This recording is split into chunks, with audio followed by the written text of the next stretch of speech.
Hello, I'm Jim Lampley. Welcome to this look back at the stories behind Foreman, one of the most memorable fights in 30 years of boxing on HBO. The 1994 battle between brand new heavyweight champion Michael Moorer and former champion George Foreman was a pairing of opposites. The standoffish Moorer was a mystery to many, best known as the sport's first ever southpaw heavyweight king. Foreman was a grandfatherly pitchman nearly 20 years older than Moorer, with an unlikely long shot to become the oldest man ever to wear the crown. The heavyweight championship of the world. I get up in the morning, I want it. I go to bed at night, I dream about it. What really sustains him is not just the power in his fists, but the power of his will. I think deep at heart, Michael was a reluctant champion. He's got a lot of heart. I want to kill those people that question that. Back then, I couldn't see it as it was happening. Moorer seems to be gaining confidence. Teddy always taught me, fighter, you're able to fight anybody at any time. He's a 45-year-old man in a young man's game. George could break ribs with punches. Starting to get the Moorer's respect. George has sweatshirts older than Moorer. Other than being boxers, there was nothing in common at all. In 1988, Michael Moorer arrived at the Kronk Gym in Detroit, a program unparalleled in the production of champion boxers. A small-town kid from Monessen, Pennsylvania, Moorer quickly adapted to his new surroundings.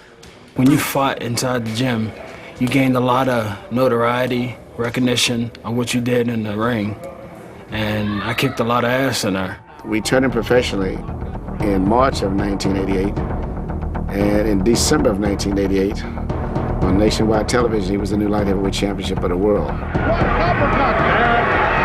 Moorer just putting Hassan away as the referee Grable steps between, and he has killed it. Manuel promoted him as the next Tommy Hearns, and so from day one he was under a lot of pressure. Michael Moorer was definitely one of the greatest light heavyweights I've had in the history of boxing. Michael Moorer had knocked out every opponent he faced as a light heavyweight. With nothing left to prove in the light heavyweight division, he became a heavyweight, facing men often 80 pounds heavier than any previous opponent. White goes down less than a minute into the fight. By the time that Michael Moorer had began fighting as a heavyweight, he also had made big changes in his mental makeup. He wanted to do things more his way. Regardless of what you would tell him, he wanted to prove you wrong. So in 1991, Michael Moorer moved out of Emanuel Stewart's house in Detroit, which he thought of as a home. His trainer and surrogate father had sold his contractual interests. For nearly 2 years, Moorer had a series of trainers, many of whom questioned his desire and mental makeup. I had heard that he was a guy that would walk out in the middle of sparring, and I said, this is a guy who's just unsure of himself. In 1993, Moorer's manager, John Davamos, hired trainer Teddy Atlas, whose reputation was of a tough-loving disciplinarian. He would push me and I'd push him right back. He wasn't taking any shit, neither was I. He had been abandoned by a father. He had been abandoned in certain situations professionally, so he wanted to test to see if you were really going to be there, if you weren't going to disappear. There's no question that Teddy was the right guy at the right time. He was my trainer, and he was also my friend, a person who taught me a lot. I love Teddy. I'm sure he feels the same way about me. He won't say it, because that's that tough guy image. In only their second fight together, Moorer and Atlas walked into the ring to face the greatest challenge of their collective careers, a heavyweight championship fight with Evander Holyfield. Let's get it on!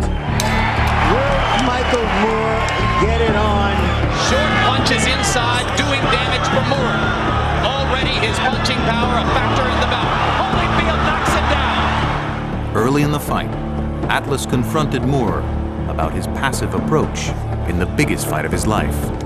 You go in there and you start backing this guy up and you start doing what we trained to do. Otherwise, don't come back to this fucking corner. Do you hear me?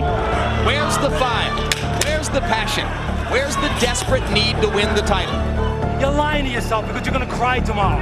You're lying to yourself, and I'd lie to you if I let you get away with that. Boxing tradition suggests that a challenger must take the title from a champion, especially a respected champion like Evander Holyfield. Atlas worried Moorer wasn't doing enough. There comes a time in a man's life, but he makes a decision to just live, survive, or he wants to win? You're doing just enough to keep him off you and hope he leaves you alone. Can Moore win a championship this way? Does he have to show some passion and make something happen?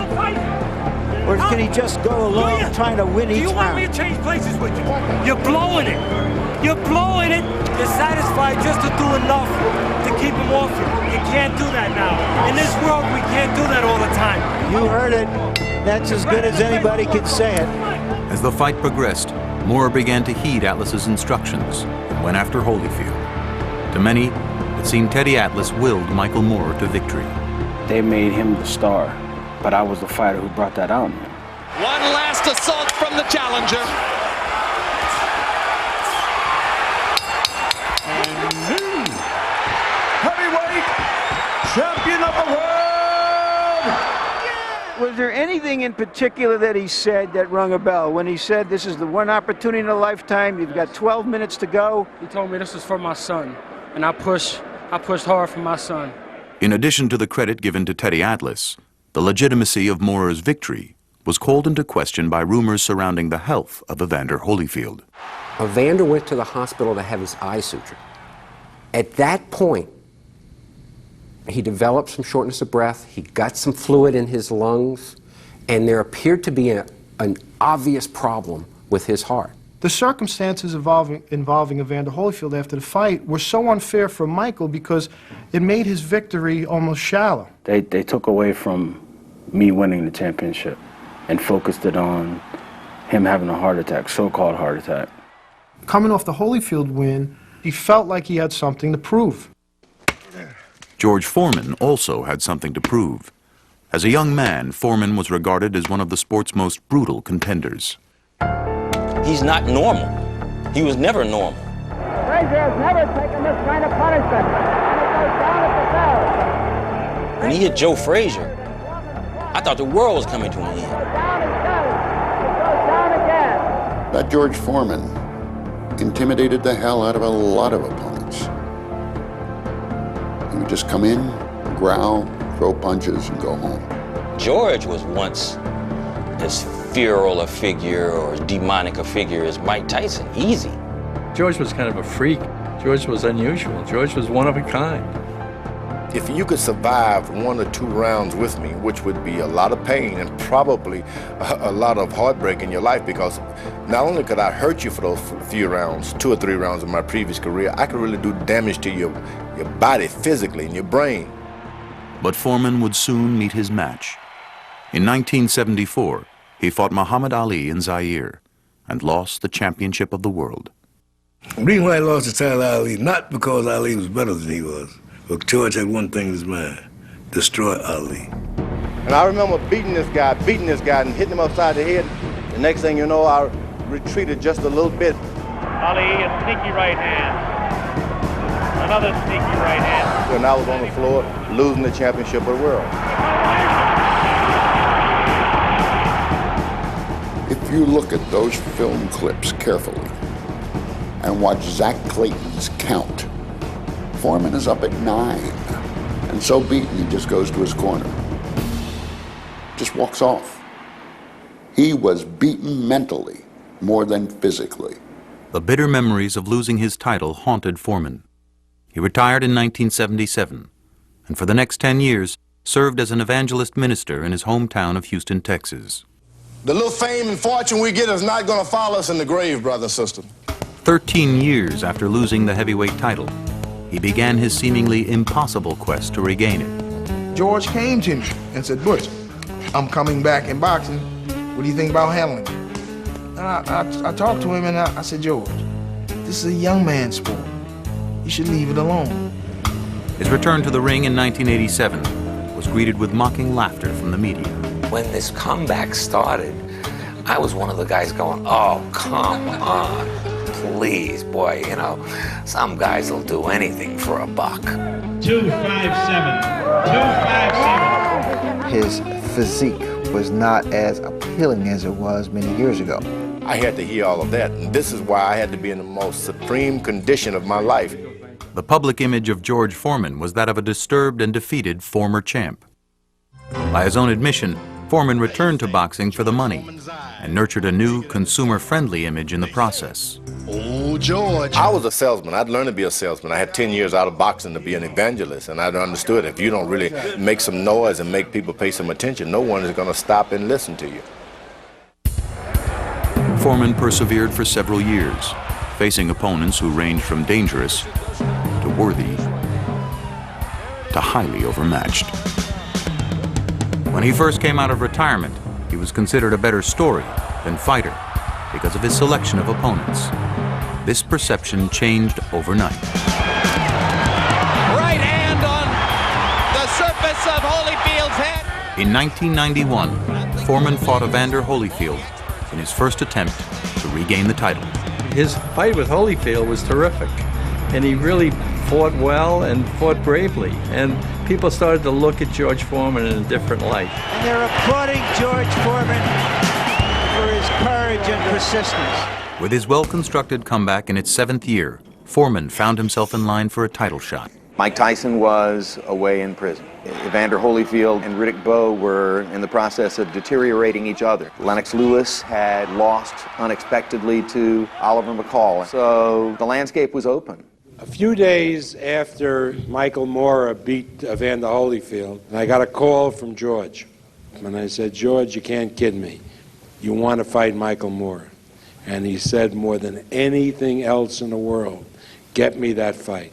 Many still doubted whether at age 45, Foreman could recapture the title taking on a 26-year-old heavyweight champion. But George continued being his own pitchman. I just want to go out there, show the world that 45 and 55 is not a death sentence. We can do anything we want to do. He sort of became everybody's friend. And a great quote, let me talk to George. George will give me a quote. You know, he'd even asked you, what do you need? In contrast, Moorer resembled a young Foreman, disturbed, disgruntled, and disenchanted. They're looking for something that the average person at home will say, I gotta watch this. Michael Moorer just didn't offer that much verbally for people to catch on to it. While Foreman wooed the public, Moorer lost patience with his antics. I knew what Teddy had told me, like, he's a big con. And I just look at him like, go get me a sandwich and sit down. Man, you're so fake. Moorer had even less patience with the media. Back then, I was probably very confrontational. He was worse than reclusive. He was almost antagonistic to the point where you almost felt, not knowing any better, that it might be dangerous to be with him. If you asked a question that he felt was stupid, he would say, that's a stupid question. And to myself, I'd be, this asshole's going to ask me the dumbest question ever. You're right, everyone does ask that question. And now, you know how sports writers are. They're the smartest guys in the room. So they don't want to hear that from a fighter. I'm not going to put on no act or put on no show for nobody. People already thought he was a little mean, so we said, everybody thinks he's mean, well, let's run with it anyway. So now you have the good versus evil. Tonight, live from the MGM Grand in Las Vegas, Nevada, HBO Sports presents World Championship Boxing as Michael Moorer, WBA and IBF heavyweight champion, defends his title against the one and only George Foreman. There are a lot of skeptics out there who think that George now is more King Khan than King Kong. George hasn't earned this championship shot as a fighter. He hasn't fought in a year and a half, and on that inauspicious occasion, he lost to Tommy Morrison. On the other hand, George is a star, and stardom, like age, has its privileges. There are many, many champions and very, very few stars. That's why he's here. On November 5th, 1994, Michael Moorer headed into the ring to fight 45-year-old George Foreman. Moorer was looking to impress the public who ignored him, the media who questioned him, and the trainer who became a star instead of him. Has Teddy Atlas received too much credit? And he was going to do it his way. Even prepared for this, right? And they booed me. That doesn't matter. I was still champion. Michael knew, he's not a dummy, that night in the arena, if they seat 19,000, 18,500 were going to be cheering for Foreman. Big George Foreman! Foreman looked to become the oldest heavyweight champion in boxing history. But despite the optimism of the crowd, few gave Foreman more than a puncher's chance. At that point, I just thought that middle-aged men don't knock out 25-year-old heavyweight champions. I'm the boss man in here. Take hands, good luck. Left and a right inside by Moore. Sizzling. Solid left hand over the top, backing Foreman up again. Sharp right by Moore, who seems to be gaining confidence. I like that he was starting to feel good about being champ and feel confident and trying to fulfill what everyone said he wasn't. Teddy might have created a monster. It's just a guy. Our sparring partners were better. Teddy always knew that instilling confidence in Michael was one of the keys to getting him to perform at a certain level. I have a sense here, Gil, that Moore feels as though he has felt Foreman's power and it's not going to hurt him. That could be a big mistake. I had no intention of throwing out my power at him in the first, second, and third round. He didn't have control over the fight. He didn't have control over me. And my intentions were to extend him and make certain that when I hit him with one shot, he would not get up. And there's no reason for you to stand there and let him find you. George with a strong start in round 5. Moore is still standing right in front of him. Big right hand. That's the best right hand of the fight by George Foreman. I never could understand why he was being so courageous. Standing in front of a big man like that. Moore allowing Foreman to land, and the big man is getting off to good effect in round 6. I don't think we've seen him yet follow Atlas's instructions to move away and put more distance between himself and George. Listen to me, you're not going to have a real friendly corner. I'm proud of you, but you're not going to have a friendly corner if you keep letting him go slow. All right? You're going to make him go faster? I thought I was doing fine, but he's on the outside looking in. I can't see what he sees. He can't see what I see. Harold Letterman, how do you see it so far? Jim, 6 rounds to 1, commanding 5-point lead for Michael Moore. So I can perfectly understand how if Teddy was saying do this, do that, between rounds 4, 5, and 6, and 7, Michael was thinking, why do I need to listen to anything? Everything I do is working. What people don't remember is up until the 10th round, Michael fought the best fight of his career. I mean, he was tremendous that night. I think he was brilliant for the first 9 rounds. He was doing everything right, but I was doing something he had not prepared for.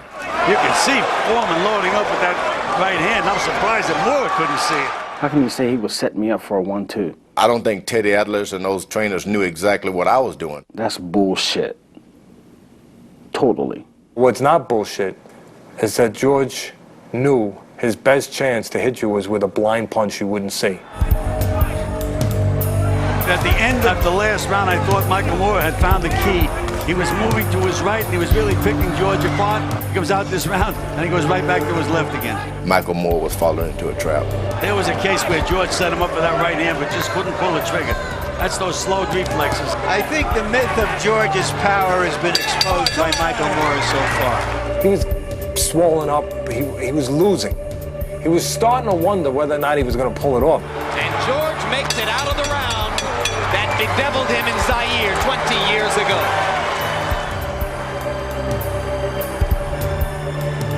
I fought Muhammad Ali in Africa, and I know what it felt when he got in the ring and everyone was cheering for him.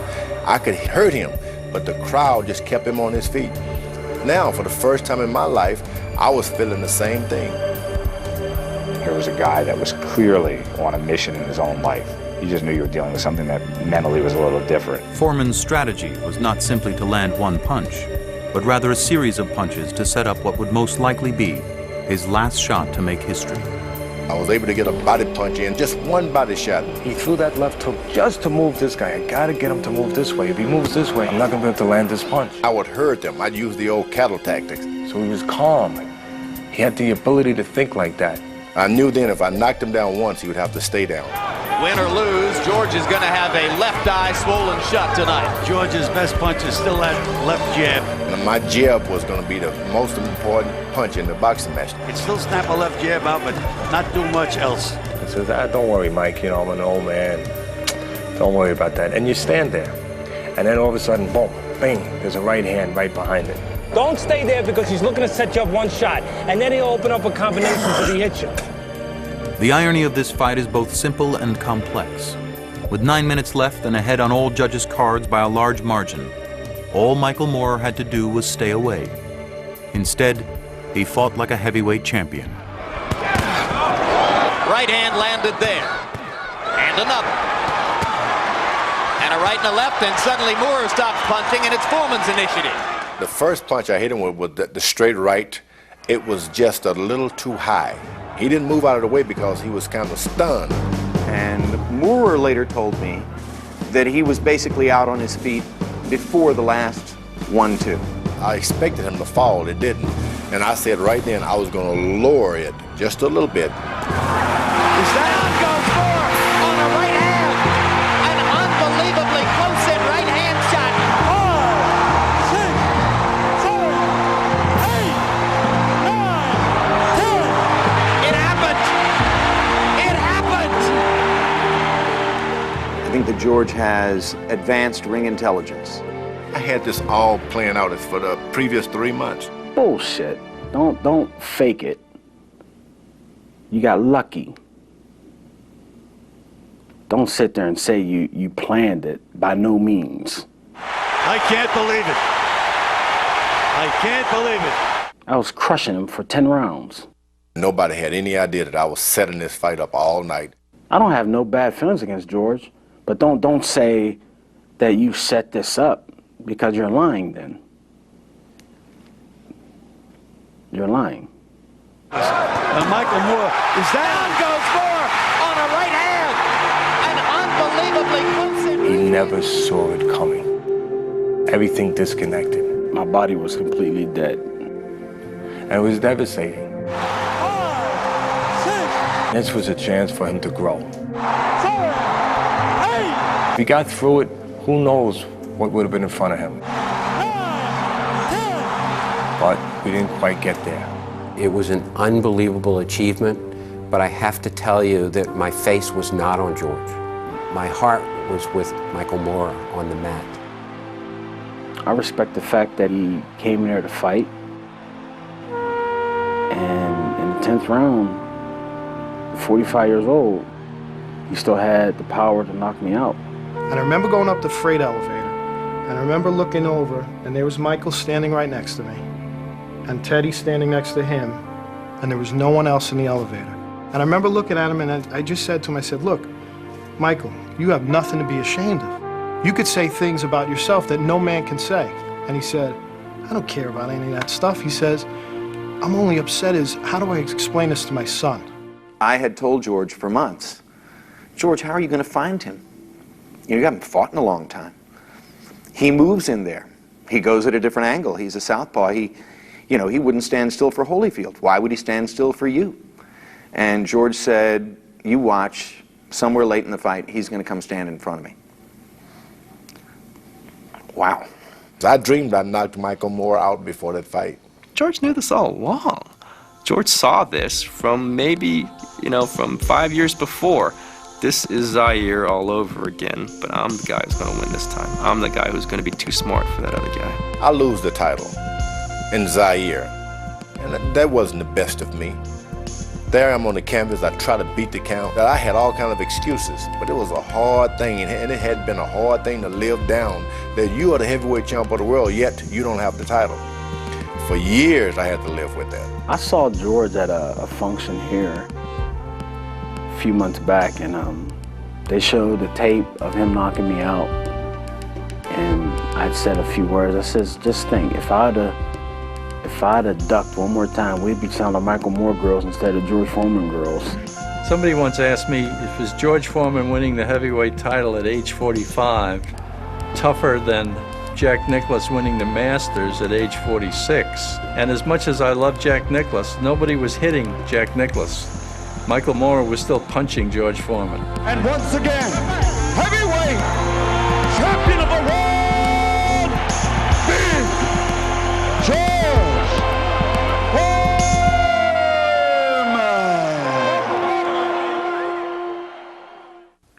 Michael Moore later recaptured a heavyweight belt, but lost it to Evander Holyfield. George Foreman had never openly sought specific redemption for his demise against Ali in Zaire, but it's revealing that he chose to wear the same trunks on this night that he had worn in the jungle 20 years before. His triumph was trumpeted in headlines, but it spoke even louder in the fine print of endorsement contracts, which earned him hundreds of millions of dollars. Call it the biggest purse in the history of prize fighting. Thanks for watching The Tale of Foreman Moore.